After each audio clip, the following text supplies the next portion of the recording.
Toll नाक्यासंदर्भात महत्त्वाची बैठक पार पडलेली आहे। दहिसर टोल नाक्यासंदर्भात अशी काही तक्रार किंवा अधिक वेळा दहिसर टोल नाक्यावर जी काही वाहतूक कोंडी होते त्या बाबतीमध्ये मंत्री प्रताप सरनाईक यांनी बैठक या ठिकाणी मागणी केली होती। आमदार प्रकाश सुर्वे देखील त्या बैठकीत होते आणि तिथं जी काही वाहतूक कोंडी होते त्याला लोकांना दिलासा देण्यासाठी काही शॉर्ट टर्म आणि मिड टर्म लॉंग टर्म निर्णय घेण्याची आवश्यकता आहे। पोलीस आयुक्त होते, त्यामुळे तात्काळ MSRDC आणि पोलीस डिपार्टमेंट आणि टोल ऑपरेटर यांची बैठक झालेली आहे आणि तात्काळ त्याला जे काही सोल्युशन काढायचं आहे ते देखील त्यामध्ये काढण्यात आलं आणि त्याचा फायदा उद्यापासून लोकांना दिसेल। सर, एक तास लोकांना रांग लावायला लागत होती।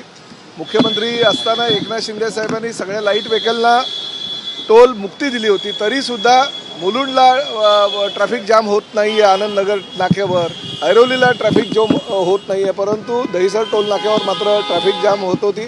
त्यामुळे भाईंदरकर जनतेनं अनेक वेळा आवाज उठवला, अनेक वेळा आंदोलनं केली। मी स्वतः त्या टोल नाक्यावर जाऊन 3-3 वेळा बैठका घेतल्या, पोलीस अधिकारी, MSRDCचे अधिकारी, नॅशनल हायवेचे अधिकारी, परंतु निर्णय लागत नव्हता।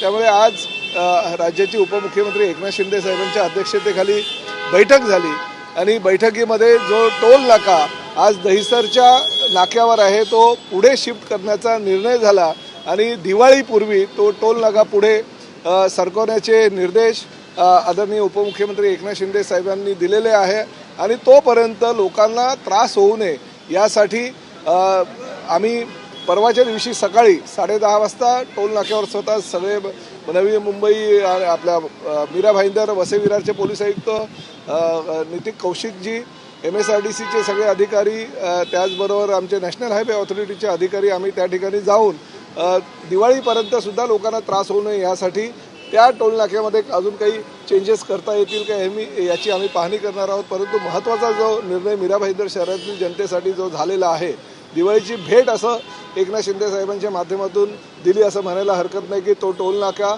हा पुढे शिफ्ट होतोय आणि त्यामुळे मीरा भाईंदर वासियांना त्याचा फार मोठा फायदा होता।